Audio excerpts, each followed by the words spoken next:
Hello नमस्कार साथियों। दोस्तों आज अपने करेंगे कार्बन और उसके यौगिक में साबुन क्या होते हैं, अमार्जक क्या होते हैं और बहुलक क्या होते हैं। इससे संबंधित कौन कौन से प्रश्न महत्वपूर्ण हैं जो एग्जाम की दृष्टि से काफ़ी महत्वपूर्ण रहने वाले हैं, इन सभी की चर्चा अपन इस वीडियो में करने वाले हैं। तो कम से कम 3 वीडियो मैंने इसके करवा दिए हैं कार्बन और उसके यौगिक के, क्योंकि इसके अंदर काफ़ी प्रश्न हैं जो काफ़ी महत्वपूर्ण भी है, जो आपके एग्जाम में साइंस मैथ मुख्य परीक्षा जो उसमें आ सकते हैं। तो इसको लेकर अपन चल रहे हैं। तो चलिए स्टार्ट करते हैं। आज का पहला प्रश्न है, देखो, साबुन किसके साबुनीकरण से बनते हैं। ठीक है, इस प्रकार का भी प्रश्न एक बनता है कि साबुनीकरण से किसके बनते हैं। अल्कोहल है, ग्लाइकोसाइड है, सरलेस्ट है या कार्बोक्सिलिक अम्ल से बनते हैं।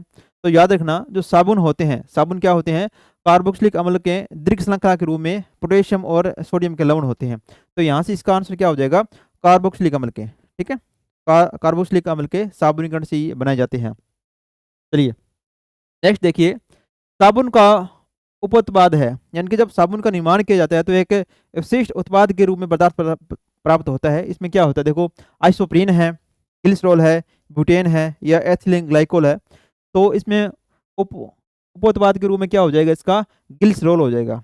क्या हो जाएगा, याद रखना, अन्य जो विशिष्ट पदार्थ बनेगा साथ में ग्लिसरॉल का निर्माण होता है साबुन के अंदर। ठीक है, तो इसका आंसर क्या हो जाएगा, ग्लिसरॉल, ग्लिसरॉल हो जाएगा। चलिए नेक्स्ट देखिए, साबुन निम्नलिखित में से किस प्रकार के यौगिक होते हैं। अगर इस प्रकार का प्रश्न आए तो आप क्या करोगे, देखो, दीर्घ श्रृंखला कार्बोक्सिलिक अम्लों के सोडियम और पोटेशियम लवण होते हैं, या फिर लघु श्रृंखला वाले अम्लों के सोडियम पोटेशियम लवण होते हैं, या केवल कार्बन और हाइड्रोजन से बने यौगिक होते हैं, या फिर अम्लीय यौगिकों के पोटेशियम लवण होते हैं।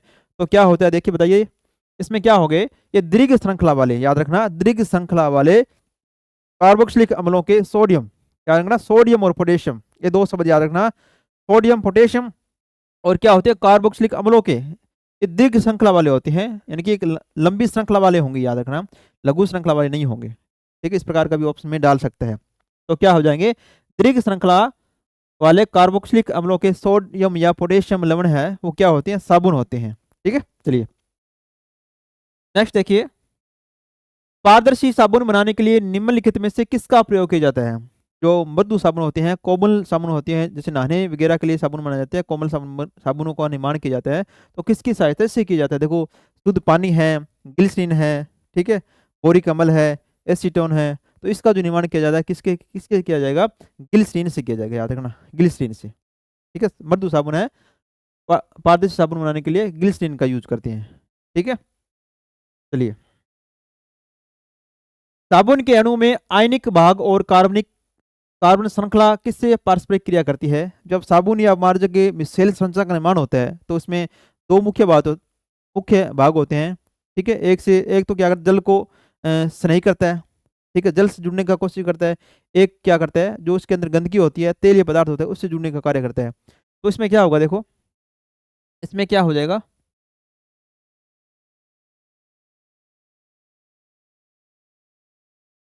पहला ऑप्शन है आयनिक भाग है, तेल से क्रिया करता है, और कार्बन श्रृंखला भाग जल से क्रिया करता है। एक तो ये हो गया। कार्बन श्रृंखला भाग हो जाएगा हाइड्रोकार्बन वाला भाग। ठीक है, याद रखना, हाइड्रोकार्बन वाला भाग होता है कार्बन श्रृंखला भाग, ये वैसा जल विरोधी होता है। ठीक है, यानी कि जल से क्रिया नहीं करेगा ये, इतना एक चीज याद रख लेना इसमें। आयनिक भाग जल से और कार्बन श्रृंखला भाग तेल से, या फिर आयनिक भाग जल से कृत करता है और कार्बन श्रृंखला भाग हवा से करता है, या फिर आयनिक भाग तेल से और कार्बन श्रृंखला भाग हवा से करता है।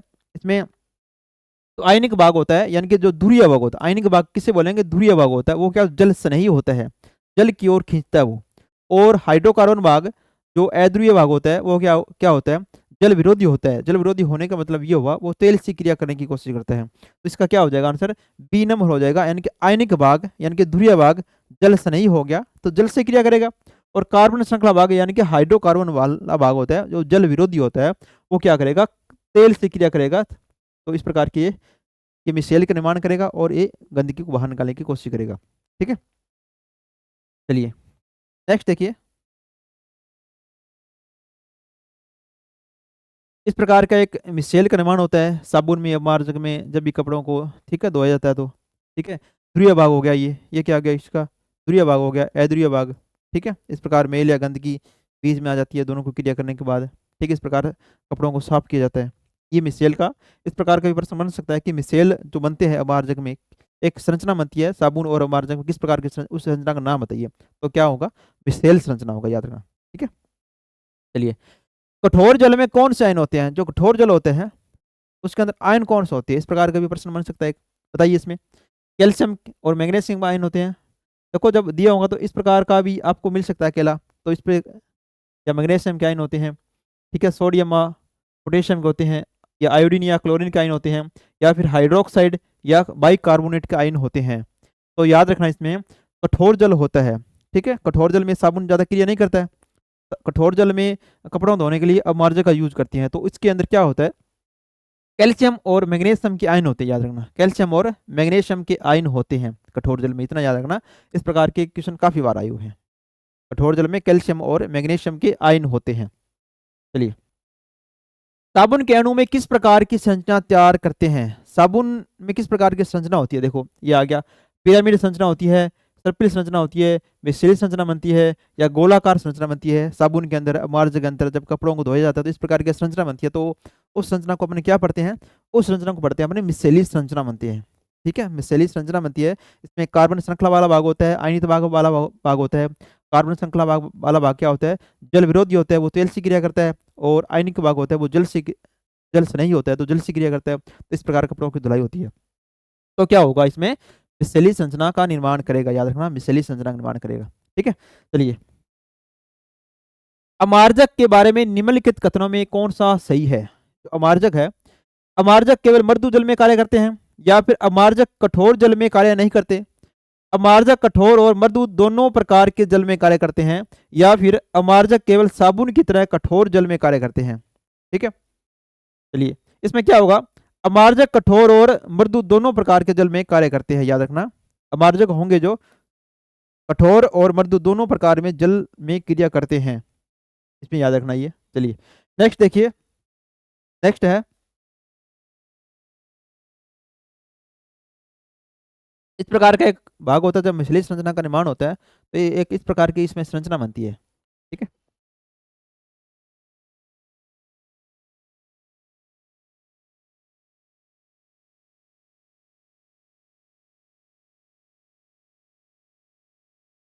इसमें इस प्रकार की श्रृंखला बनेगी, हाइड्रोकार्बन वाला भाग, यानी कि कार्बन श्रृंखला वाला भाग क्या होगा, जल विरोधी हो गया, और ध्रुवीय भाग, जिसके हम बोलते हैं आयनित भाग बोलते हैं, वो क्या होगा, जल से नहीं होगा, जल से क्रिया करेगा। इसमें केवल इतनी याद रखने वाली बात है। और इसमें क्रिया करेगा तो क्या बनेगा, एक सोडियम स्टेरेट का निर्माण होता है, सोडियम आयन है, इस प्रकार की श्रृंखला, जल रागी पूंछ होती है, जल रागी शीर्ष हो गया। ठीक है, जल रागी पूंछ और शीर्ष का निर्माण होता है, इसमें केवल ये याद रखना आप, हाइड्रोकार्बन वाला भाग यानी कि कार्बन श्रृंखला वाला भाग हो गया, ध्रुवीय भाग हो गया, आयनित भाग हो गया, किससे क्रिया करेगा, इस प्रकार के प्रश्न बन सकते हैं।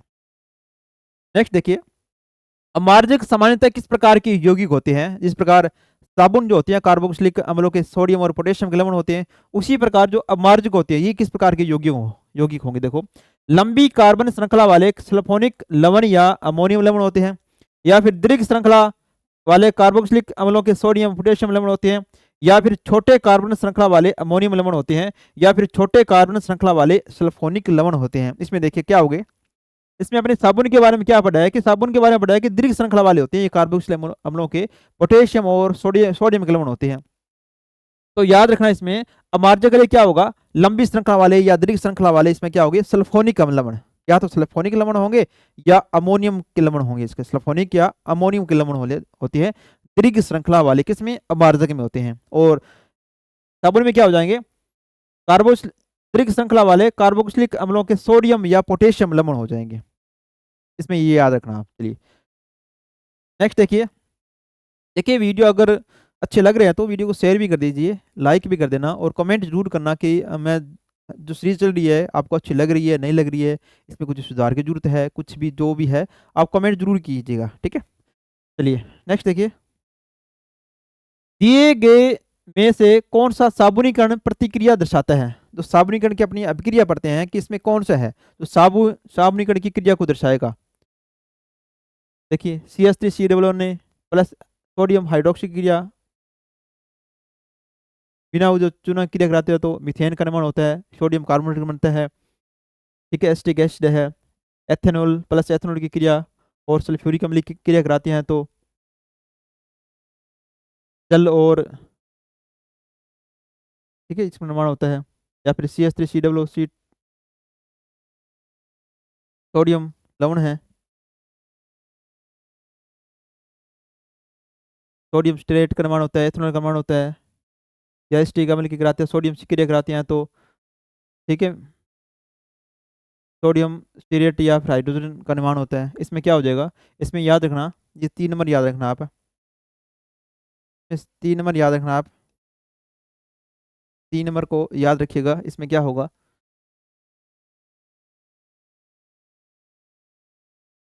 इसमें क्या होगा, तो एस्टर होते हैं, CH3COO, एस्टर होंगे, ये क्या करेंगे, सोडियम हाइड्रोक्साइड की अन्योन्य क्रिया करेंगे, तो क्या बनाएंगे, सोडियम एसीटेट का निर्माण करेंगे और एथेनॉल का निर्माण होता है इसके अंदर।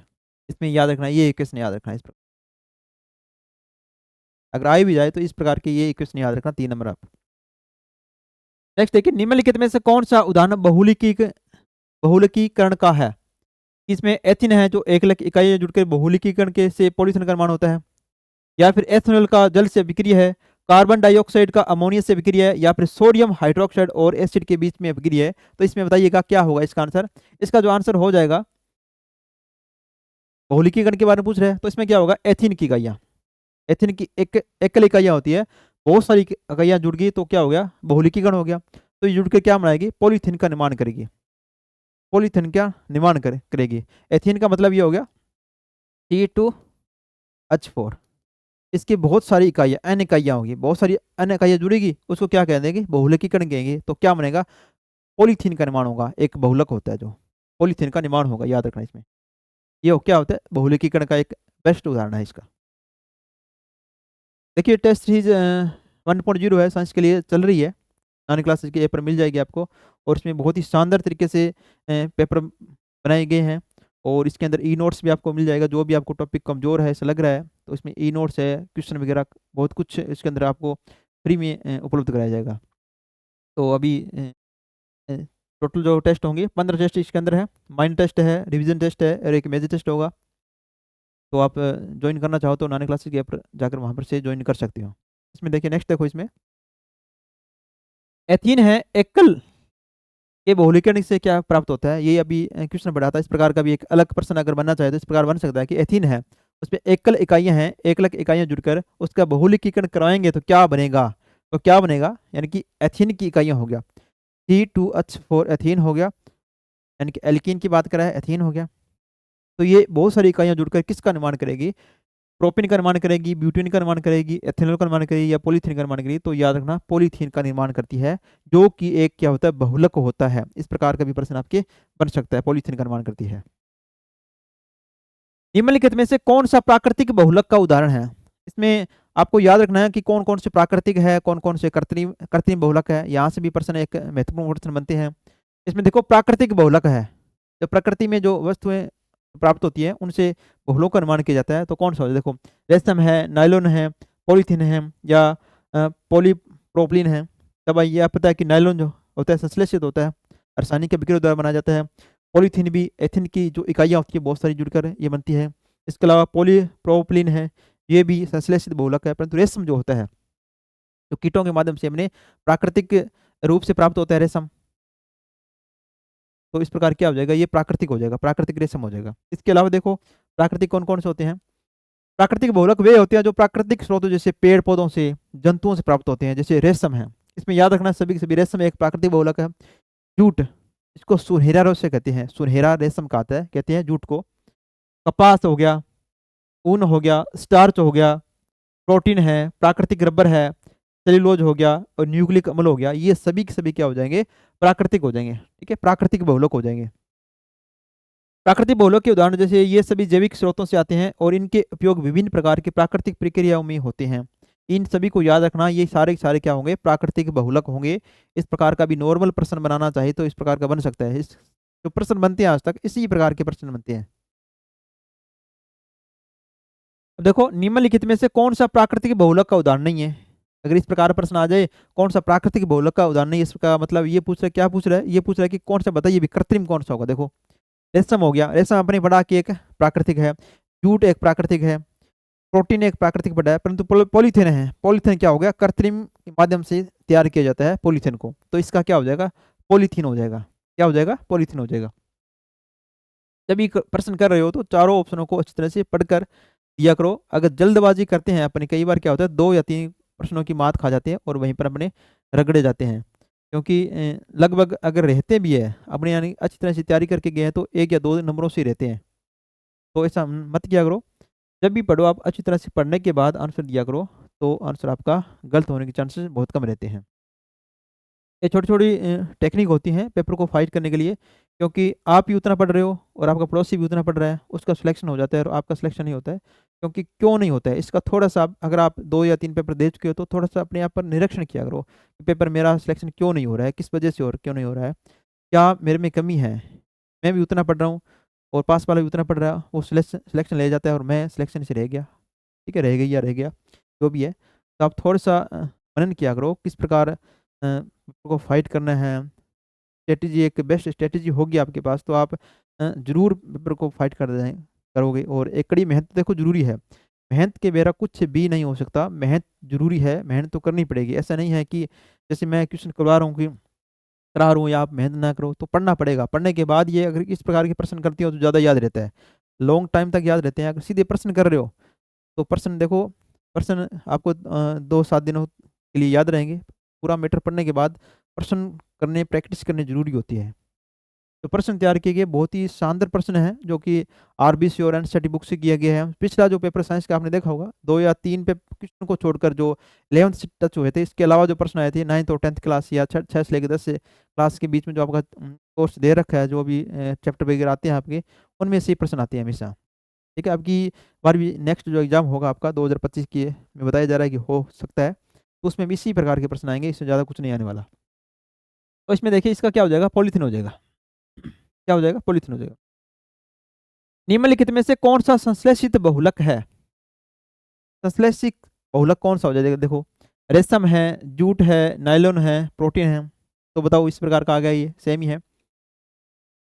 रेशम के बारे में आपने क्या पढ़ा, ये एक प्राकृतिक है, यानी कि संश्लेषित नहीं है, सिंथेटिक। इंग्लिश नाम भी कई बार दिया होता है, संश्लेषित ना तो सिंथेटिक मिल सकता है, आपको याद रखना। इसी वजह से मैंने लिख दिया, सिंथेटिक शब्द भी आ सकता है, कंफ्यूज मत होना जाना कि किसके बारे में पूछ रहा है। तो इस प्रकार का भी दे सकता है, सिंथेटिक। इस प्रकार का भी एक दे सकता है कि सिंथेटिक बहुलक कौन से है। सिंथेटिक को क्या बोलते हैं, संश्लेषित ही बोलते हैं इसको। तो क्या हो जाएगा, नायलॉन। नायलॉन क्या हो जाएगा, एक संश्लेषित बहुलक है। इसके अलावा प्रोटीन के बारे में अपने पढ़ा, रेशम के बारे में पढ़ा, जूट के बारे में पढ़ा, ये क्या सारी सारी प्राकृतिक बहुलक है। अब देखो इसमें कौन कौन से, देखो संश्लेषित कौन कौन से है, जैसे पीवीसी है, पॉलीवाइनिल क्लोराइड है। पीवीसी की फुल फॉर्म ये आपसे पूछ सकता है कि पीवीसी की फुल फॉर्म क्या होता है, पॉलीवाइनिल क्लोराइड हो गया। टेफ्लॉन हो गया, याद रखना टेफ्लॉन। बेकेलाइट है, टेरिलिन है, पॉलीथीन है, नायलॉन है, पॉलिस्टर है, ये सारे के सारे क्या हो गए, संश्लेषित बहुलक होते हैं। इनका निर्माण प्राकृतिक स्रोतों से नहीं होता, बल्कि रासायनिक अभिक्रिया द्वारा, इनको रासायनिक अभिक्रियाओं के माध्यम से इन सभी को बनाया जाता है। इसी वजह से क्या हो गए, संश्लेषित हो गए। सिंथेटिक या संश्लेषित एक ही बात है। चलिए नेक्स्ट देखो, निम्नलिखित में से कौन सा ताप शून्य बहुलक है। थर्मोप्लास्टिक हो गया, एक ताप शून्य बहुलक होता है, एक ताप दृढ़ बहुलक होता है। इन दोनों में याद रखना। ताप शून्य का बहुलक का मतलब क्या होता है, इसका मतलब यह होता है कि इस प्रकार के बहुलक होंगे, जब इनको गर्म किया जाता है तो ये क्या हो जाएंगे, लचीले हो जाएंगे, कोमल हो जाएंगे, और दोबारा इनको ठंडा किया जाए तो वो कठोर हो जाते हैं। और तापदड़ बहुलक इस प्रकार के बहुलक होंगे जिनको कितना ही टेम्परेचर दे दो, किसी प्रकार की अवस्था में रख दो, वो जैसे हैं वैसे ही बने रहेंगे, वो क्या तापदड़ बहुलक हो गए। आपसे ये क्या पूछा है कि ताप शून्य में बहुलक कौन सा होंगे, या थर्मोप्लास्टिक बहुलक कौन, पॉलीमर क्या हुआ। इंग्लिश में भी नाम अगर आपको दे दे इस प्रकार का दे सकता है कि हिंदी में लिखे कि थर्मोप्लास्टिक बहुलक निम्न में से कौन सा है, तो आपको क्या समझना है कि ताप शून्य की बात कराइए। तो क्या आगे, जैसे नायलॉन है, पॉलीथीन है, बेकेलाइट है, पीवीसी, इसने पूछा कि नहीं है, ये पूछा है। तो नायलॉन क्या होता है, नायलॉन इस प्रकार के रेसे होते हैं, इनको गर्म करने पर ये कोमल हो जाएंगे। इस प्रकार पॉलीथीन भी है, और पीवीसी पॉलीविनाइल क्लोराइड है, ये इसके अंदर आता है, किताब सुन में बहुलक होता है। नहीं के पूछ रहा है तो बेकेलाइट होता है, याद रखना बेकेलाइट। बेकेलाइट एक क्या होता है, ताप दृढ़ बहुलक होता है। इसका जो यूज किया जाता है अग्निशामक सामग्री बनाने, अग्निशामक में जो कपड़े बनाए जाते हैं जो बेकेलाइट के बनाए जाते हैं, इसी वजह से किया जाता है, ताकि उसमें जब गर्म हवा वगैरह लगे या गर्म ऊर्जा लगे या फिर जब आग लगी होती है, आग में कोई वस्त्र पहन के जाता है तो वो जल्दी से क्या हो जाए, नरम ना हो। तो नरम होके वो मनुष्य के चिपके नहीं, उनकी जो वस्त्र है उसी अवस्था में बने रहने के लिए इसमें क्या होता है, बेकलाइट से बने कपड़ों का यूज किया जाता है। अब देखिए, ताप शून्य बहुलक वे बहुलक होते हैं जो तापमान बढ़ने पर नरम होते हैं, ताप शून्य में तो, और पुनः ठंडा होने पर कठोर हो जाते हैं, और इन्हें पुनः पिघलाकर पुनः आकार दिया जा सकता है। ये क्या होते हैं, ताप शून्य हो गए, यानी कि दोबारा भी कोई एक वस्तु बनी है, ताप शून्य बहुलक है, उसी से उसको पिघलाकर अन्य वस्तु भी बनाई जा सकती है। जैसे नाइलॉन है, याद रखना, नाइलॉन हो गया, पॉलीथीन हो गया, पॉलीस्टाइरीन हो गया, पीवीसी हो गया, ये सारे के सारे क्या ताप शून्य बहुलक के अंदर आते हैं, ताप शून्य बहुलक आते हैं। देखो, चलिए नेक्स्ट देखो, इसमें एक इस प्रकार बनता है कि थर्मोसेटिंग बहुलक या ताप दर्द बहुलक क्या होता है, कौन सा होगा। देखो, नॉयलिन है, पॉलीथीन है, मेलामाइन है, पॉलीस्टाइरिन है। नॉयलिन के बारे में पढ़ा, ये ताप शून्य होता है। पॉलीथीन भी आपने पढ़ लिया, ये क्या होता है, ताप शून्य होता है। पॉलीस्टाइरिन भी क्या होता है, ताप शून्य होता है। मेलामाइन दो है इसमें, ताप दर्द बहुलक के अंदर आएंगे, मेलामाइन और एक होता है, कौन सा होता है, मेलामाइन और अपने क्या पढ़ा, बेकेलाइट। मेलामाइन और बेकेलाइट दो इस प्रकार के है, तो ताप दर्द बहुलक है। इसका यूज कहाँ करेंगे, ज़्यादा से ज़्यादा इसका यूज अग्निशामक सामग्री बनाने के लिए इसका यूज किया जाता है, या इस प्रकार की वस्तु बनाने के लिए जहाँ पर ताप ज़्यादा रहता है, तो उसी अवस्था में बने रहने के लिए इस प्रकार के वस्त्र या कोई अन्य प्रकार की वस्तु बनाई जाती है यहाँ पे। ठीक है, चलिए मेलामाइन हो गया इसका। प्राकृतिक रबर किस यौगिक का रैखिक बहुलक है। जो प्राकृतिक रबर होते हैं इसमें किस प्रकार के एक लाख इकाइयाँ होती है जो बनकर प्राकृतिक रबर का निर्माण करती है। देखो, इसमें एसिटिक एसिड होता है, आइसोप्रीन होता है, आइसोप्रीन का जिसको 2 मेथिल 1,3 ब्यूटाडाइन भी बोलते हैं, या फिर ब्यूटाडीन होता है, या फिर एथाइलिन होते हैं। तो इसमें क्या हो जाएगा, जो प्राकृतिक रबर होगा, जो प्राकृतिक रबर होगा इसमें क्या होगा, प्राकृतिक रबर में आइसोप्रीन होगा, याद रखना आइसोप्रीन होगा। आइसोप्रीन दे सकता है, या आपको दे सकता है 2 मेथिल 1,3 ब्यूटाडाइन, इस प्रकार भी मिल सकता है, दोनों को याद रखना। या आपसे पूछ ले कि 2 मेथिल 1,3 ब्यूटाडाइन क्या है, तो याद रखना आइसोप्रीन है ये। ठीक है, आइसोप्रीन की 1 लाख इकाइयां जुड़कर क्या करती है, प्राकृतिक रबर का निर्माण करती है, प्राकृतिक रबर का निर्माण करेगी। रियोन को किस अन्य नाम से जाना जाता है। इस प्रकार का प्रश्न 2023 में आया था, क्या ये 2023 में आपके रीट मेंस में रियोन के बारे में पूछा था। रियोन किस प्रकार, किस अन्य नाम से जाना जाता है। ये कृत्रिम रेशम है, प्राकृतिक रेशम है, सिंथेटिक रेशम है, यानी कि संश्लेषित रेशम है, या कपास रेशम है। तो किस प्रकार का रेशम है, ये क्या हो जाएगा, कृत्रिम रेशम हो जाएगा, कृत्रिम रेशम है। इसको संश्लेषित भी कहा जाता है। ठीक है, संश्लेषित रेशम भी कहा जाता है। यहाँ से ये भी दोनों ऑप्शन होंगे इसके, यहाँ से अगर इस प्रकार के ऑप्शन मिले तो कृत्रिम रेशम भी है और सिंथेटिक रेशम भी है। यानी कि सिंथेटिक का मतलब क्या, संश्लेषित है, संश्लेषित करके, यानी कि कपास के जो सेल्यूलोज होते हैं उनसे बना जाता है ये। कृत्रिम रेशम और सिंथेटिक दोनों हो जाए, क्योंकि सिंथेटिक का मतलब क्या होता है, संश्लेषित होता है। ठीक है, इनमें से दोनों में से आपको एक ऑप्शन मिलेगा वहां पर। चलिए, अब देखो, इसमें निम्न में से कौन सा अर्ध संश्लेषित बहुलक है। संश्लेषित हो गया, अब देखो अर्ध संश्लेषित कौन कौन से बोलूंगा, इस प्रकार का भी प्रश्न बनाना चाहे तो बन सकता है कि सेमी सिंथेटिक पॉलीमर्स कौन से होंगे अर्ध संश्लेषित। देखो, पॉलीथीन है, रेयोन है, नाइलॉन है, या बेकेलाइट है। तो अर्ध संश्लेषित की बात करें तो कौन सा हो जाएगा इसके अंदर, इसमें अर्ध संश्लेषित है ही नहीं इसके अंदर। ठीक है, अर्ध संश्लेषित की बात करें तो ये है इसके अंदर। देखो, इसमें अर्ध संश्लेषित ऑप्शन के अंदर डाला नहीं, तो देखो इसमें गन कॉटन है, याद रखना, गन कॉटन हो गया, अर्ध संश्लेषित है। सेल्यूलोज नाइट्रेट है, अर्ध संश्लेषित है। सेल्यूलोज एसीटेट है, अर्ध संश्लेषित है। और वल्केनाइज्ड रबर है, वल्कीकरण की सहायता से वल्कीकरण रबर होता है, वो क्या होता है, अर्ध संश्लेषित होता है। इसमें क्या ऑप्शन में डाले नहीं, इसमें ऑप्शन में आए नहीं इसके अंदर। तो ऑप्शन आप जाकर गन मेटल आपसे पूछ ले किस प्रकार का, तो आप क्या बोलो, अर्ध संश्लेषित है। सेल्यूलोज नाइट्रेट है, अर्ध संश्लेषित है। या फिर सेल्यूलोज एसीटेट हो गया और वल्केनीकृत रबर हो गया, ये अर्ध संश्लेषित बहुलक है। इसमें इनको आप लिख सकते हो अपने नोट्स में, लिख लेना। देखो, सेल्यूलोज को शुद्ध करके सोडियम हाइड्रोक्साइड और कार्बन डाइसल्फाइड से मिश्रित कर गाढ़ा द्रव बनाया जाता है, जिसे क्या कहा जाता है। इसमें किस में यूज आता है, ये रेशम के निर्माण के समय की बात कर रहा है कि रेशम के निर्माण किया जाता है उसके। तो उसमें टेफ्लॉन हो गया, विस्कोस कहते हैं, पॉलिस्टर कहते हैं, या बेकलाइट कहते हैं। तो इसको क्या कहेंगे, विस्कोस कहेंगे। क्या कहेंगे, विस्कोस कहेंगे, विस्कोस होता है। और विस्कोस से आगे इस सल्फ्यूरिक अम्ल अंदर, इसके अंदर से क्या करेंगे, सल्फ्यूरिक अम्ल को गुजारेंगे तो रेस से प्राप्त होंगे। उन रेस को क्या कहेंगे, कृत्रिम रेस कहेंगे। कृत्रिम रेस से क्या कहेंगे, रेयोन कहेंगे उसको, रेयोन। ठीक है, उसके क्या होते हैं, रेयोन का निर्माण होता है, उसके साथ ऐसे रेयोन का निर्माण होता है। तो यहाँ से क्या हो जाएगा, विस्कोस होगा, गाढ़ा द्रव जो होगा विस्कोस कहलाएगा। नाइलॉन 6 किससे मिलकर बना है, ओरलोन है, लाइनोन है। ठीक है, इस प्रकार के भी प्रश्न आपके बन सकते हैं। देखो इसमें क्या होगा, नाइलॉन 6 किससे मिलकर बनाया जाता है, एडिपिक अम्ल और हेक्सामेथिलीन डाइमीन से, या एडिपिक अम्ल और ब्यूटाडाइन से, या फिर टर्फेथलिक अम्ल और एथिलीन ग्लाइकोल से, या सेल्यूलोज और कार्बन डाइसल्फाइड से। तो ये किसके बनाया जाता है, एडिपिक अम्ल। इसमें क्या होता है, एडिपिक अम्ल होता है और हेक्सामेथिलीन डाइएमीन होता है। हेक्सामेथिलीन डाइएमीन होता है, दो प्रकार के इसके अंदर होते हैं, एडिपिक अम्ल और हेक्सामेथिलीन डाइएमीन से निम्न में से इस प्रकार का भी अबोचित प्रश्न बनाना चाहिए तो बना सकता है कि एडिपिक अम्ल और हेक्सामेथिलीन डाइएमीन से निम्न में से किसका निर्माण किया जाता है। तो याद रखना, नाइलॉन 6 का निर्माण किया जाता है, नाइलॉन 6 का निर्माण किया जाता है।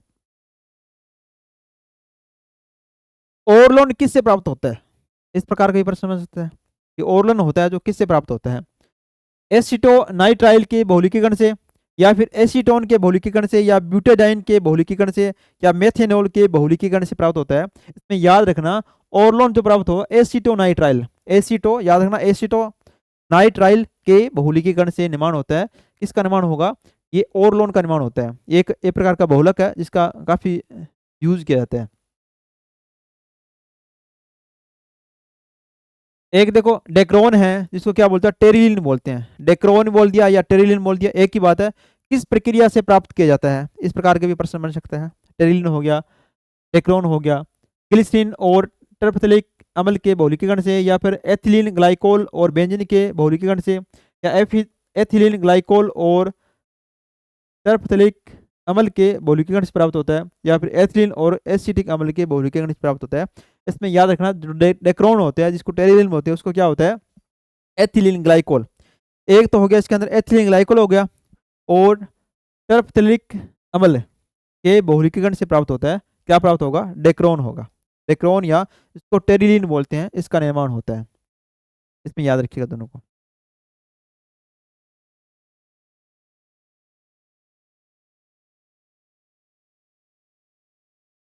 चलिए नेक्स्ट देखिए, नेक्स्ट बताइए आप, रियोन रेसे को किससे रासायनिक अभिक्रिया द्वारा बनाया जाता है, किससे बनाया जाता है, ये पूछ रहा है ये कि किससे बनाया जाएगा जो रियोन रेसा होते हैं।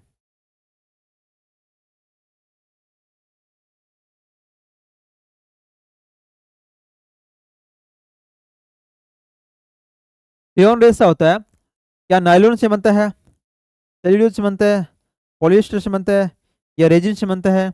अब आपको पता है कि ये खुद एक रेसा है, इससे तो नहीं हो सकता, ना इससे हो सकता। अब सेल्यूलोज और रेजिन बच रहा है, ये भी एक बहुलक है, तो ये क्या हो जाएगा, सेल्यूलोज हो गया।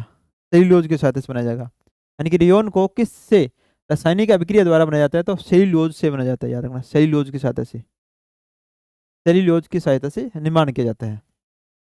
वो आपने पढ़ा था, सेल्यूलोज की सहायता से पहले क्या बना जाता है, विस्कोस का निर्माण किया जाता है। गाढ़ा द्रव होता है, विस्कोस होता है, और विस्कोस में से जब सल्फ्यूरिक अम्ल होता है H2SO4, उसको गुजारा जाता है, तो इसके साथ क्या प्राप्त होते हैं, एक रेशे प्राप्त होते हैं जो कि क्या होते हैं, रेयोन के रेशे होते हैं। रेयोन के रेशे होंगे, सेल्यूलोज की निर्माण किया जाता है। प्राकृतिक और कृत्रिम धागों को मिश्रित करके बनाए गए वस्त्रों को क्या कहते हैं। अगर प्राकृतिक है और कृत्रिम धागे उनको मिक्स कर दिया जाए तो एक नया पदार्थ बनेगा, एक नया बहुलक बनेगा, उसको क्या कहेंगे, लिख के कहेंगे, रेयोन कहेंगे, टेरिकॉट कहेंगे, या नायलॉन कहेंगे। उसको क्या कहेंगे, देखो बताइए जल्दी, इसको क्या कहेंगे, इसको कहेंगे टेरिकोट कहेंगे। क्या कहेंगे, टेरिकोट कहेंगे। टेरिकोट के क्या होता है, कपड़े बनाने के लिए यूज करते, टेरिकोट के कपड़े देखे होंगे आपने। टेरिकोट के क्या होता है, बहुत सारे कपड़े बनाने के लिए इसका यूज किया जाता है, टेरिकोट होता है, धागों का जो निर्माण किया जाता है। पीवीसी का पूरा नाम क्या है, पीवीसी क्या है, पीवीसी का पूरा नाम क्या होगा। संश्लेषित बहुलक होता है PVC, polyvinyl chloride, polyvinyl chloride, polyvinyl carbonate होता है, सिलिकॉन होता है, सल्फेट होता है, नहीं ये क्लोराइड होता है एक प्रकार का। ठीक है, पॉलीविनाइल क्या होता है, पॉलीविनाइल कार्बोनेट होता है।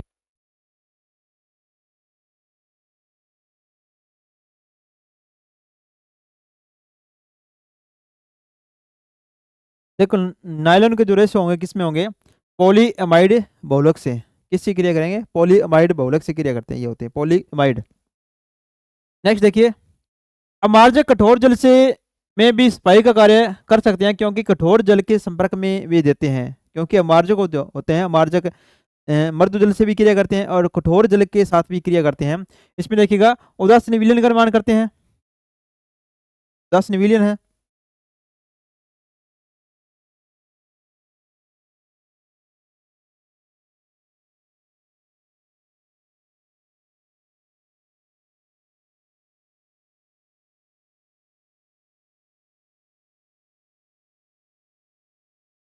अमार्जक कठोर जल में क्रिया करने का मतलब क्या है, अम्लीय विलयन है, अविलय बनाते हैं या क्षारीय विलयन बनाते हैं या उदासीन विलयन बनाते हैं। कठोर जल में इसमें कार्य करने का ये मतलब है, ये क्या करेंगे, उदासीन विलयन का निर्माण करते हैं।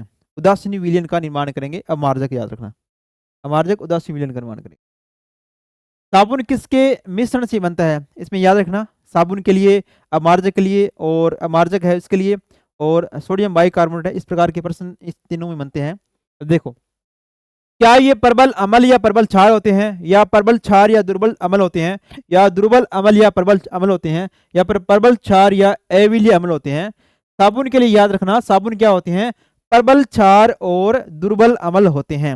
प्रबल क्षार तो प्रबल होगा, परंतु अमल क्या होगा, दुर्बल होता है। किसमें, साबुन में होता है। इसमें याद रखना क्या। चलिए नेक्स्ट देखिए, अमार्जक या डिटर्जेंट होते हैं का निर्माण किसके मिश्रण से होते हैं, और अमार्जक के लिए और सोडियम जो बाइकार्बोनेट होता है, खाने का सोडा होता है, उसमें क्या याद रखना होगा, उसमें याद रखना ये प्रबल अम्ल और प्रबल क्षार होते हैं।